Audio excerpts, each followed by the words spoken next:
BalconyTV. Hey guys, thanks for tuning in to Balcony TV Los Angeles. I'm your host, Nick Stubbs. We're here with Trace at Live Nation. How's it going?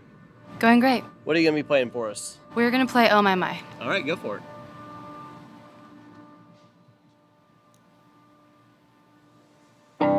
Believe it or not, I'm gonna get worse than this. I can tell you I never lied. Believe it or not, I can tell you tried. Many miles apart, but still I'm just bad, bad news. I'll change my mind 100 times. Many miles apart, but you don't mind. Don't know why I have a broken empathy. I make you sigh, it gets me high like I'm on E.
All right.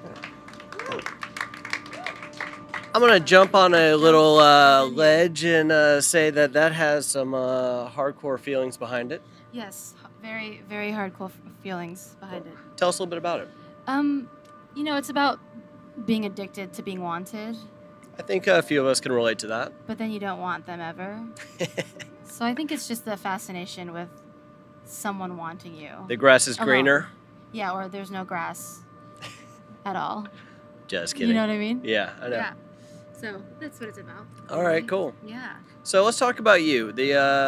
We kind of have similar stories, except for I can't sing or play music at all, and you can. Yes.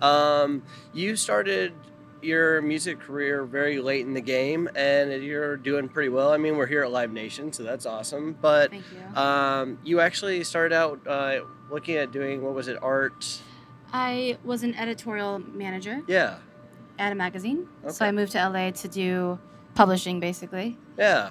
Yeah. And So tell us a little bit about how, like, the transition, considering most people don't realize that your mom was a big Vietnamese pop singer, and you just kind of were like, no, and all of a sudden, yeah. Right. I think just growing up with someone like a mom who just did non-office 9 to 5 mom things and just was always traveling and singing and out late and just this obscure lifestyle that I was very fascinated with, but very like normalized to. And so I think growing up, raised by her only, I just was like, she's cool and she's like nailing life, but I never want to do what she's doing because it seemed really hard. So that music thing might be a little tough. Yeah, it's pretty hard, but I never knew I'd want to do it until maybe I didn't know I wanted to do it until I actually got the feeling of what it felt like to sing out loud and not just for myself. And so for me, I've always had guitar as a hobby, but never as a I'm going to drop my like stable job to do this, you know, what feels like a dream career, and it's worked out so far. That's so awesome. And it's definitely entertaining to know the story about how your first song got cut on your ex-boyfriend's album, and you were just like, no, I don't like that. I'm going to do it better. Yeah, I think what drove me to do music was the desire to be very authentic and the desire to be seen in the correct way. Yeah. I think that's my biggest fear, just being misunderstood, I guess. I think that's most people these days. Yeah, but it drives me insane if it's like, it was a very passionate realization for me. I gotcha. So, yeah. So, congratulations on getting signed. Thank you. That's huge. Thank you, yes. So, can you tell us a little bit about the single that you just released as well? That was a single that I released, this one, yes. Yeah, it was, I haven't released anything after my EP, which was released last August, and I was very nervous to release anything outside of what felt like, hey guys, I'm new, so you don't have to like it because I don't know what I'm doing. And I think with this song, I was very nervous to be like, I actually put a lot in it. I actually was in the studio and listening to mixes and saying that snare is too snary, and I just like was so a part of this song. That's awesome. So it felt very like a big deal to be like, hey, no, this is the raw me. Hope you don't leave me. Yeah. But kind of. I don't mind if you do. Yeah. So a big thing for most of your music is pretty like melancholy, very like almost like poem writing. What's your main pain right now that gives you the ability to write more? That's a great question. I need like some time with that, but we're just gonna answer right now. You know, I think a pain of mine is probably relatable, I would hope, and I think it's just this desire to be known. I think for me, I love getting to know people, and I feel like I've never been known by anybody. Well, I mean, most people generally feel that same way. Yeah, but I think most people are more gracious and more open and willing to, and I think there's something in me that doesn't trust that. Well, I think it really relays well with your music, considering you just really started out, like, what was it, almost like a year ago, 2 years? Two and a half. Yeah, and, like, I mean, we're here at Live Nation, so it looks like everything's going, now that you're able to be authentic, you're able to really show who you are, and now everything's just really, like, going well for you, and that's absolutely beautiful. Thank you. And there's a lot of sad people out there, and I feel, in a good way, I feel very honored to be a voice for that, and I'm glad someone else feels the same way I do. Absolutely. You know? Yeah. So could you go ahead and tell our viewers who don't necessarily know you your socials? Yes. Hi viewers. My socials across the board is listen to Trace.